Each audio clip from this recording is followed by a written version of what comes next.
Hi, I'm Joshua Smith, a corporate trainer at Adapt Faster.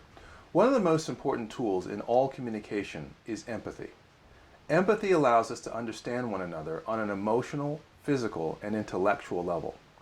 According to experts, just over 2/3 of all communication is nonverbal, meaning our communication is based less on what we say and more on how we say it.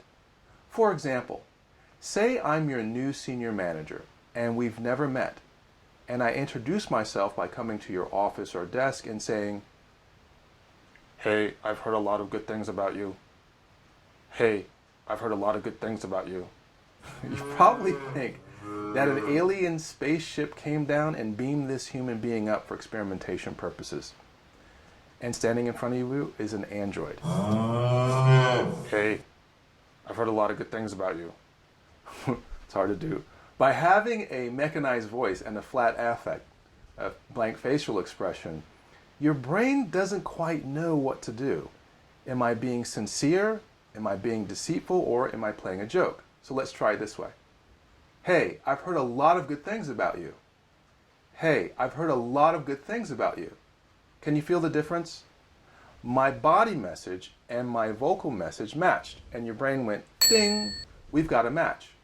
It's your empathy that allows you to feel into what people are saying, so you can see if they're being sincere, deceitful, or just being a jerk.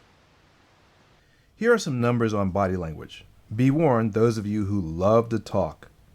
When people listen, they listen with their bodies, specifically their senses. Out of 100% of our senses used when we listen to someone, we dedicate 83% to sight, 83%, 11% to hearing, 3% to smell, 2% to touch, and 1% to taste. Yeah, taste, as in someone left a bad taste in my mouth. Blech. We use our bodies when we communicate, and it's your empathy that is powering your ability to feel into what others are actually saying. So it's not what you say, but how you say it. Think about this the next time you want to get your point across in an important meeting, you're in a discussion with your partner, or chatting with your kids. It's not what you say, it's how you say it. Empathy allows us to understand what is really happening with people, and may even offer clues as to why things are happening. Empathy works by allowing us to feel into our emotions as a way to understand someone else.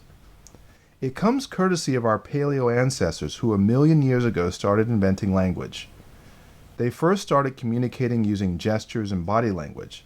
Then, as their brains got bigger and their frontal lobes became more prominent, they began to find ways to verbalize their emotions and feelings.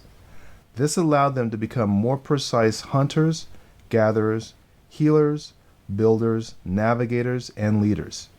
Empathy is the glue that holds together all communication. The more empathy you can offer someone, the better you will understand them, and the better your conversations will go in the future.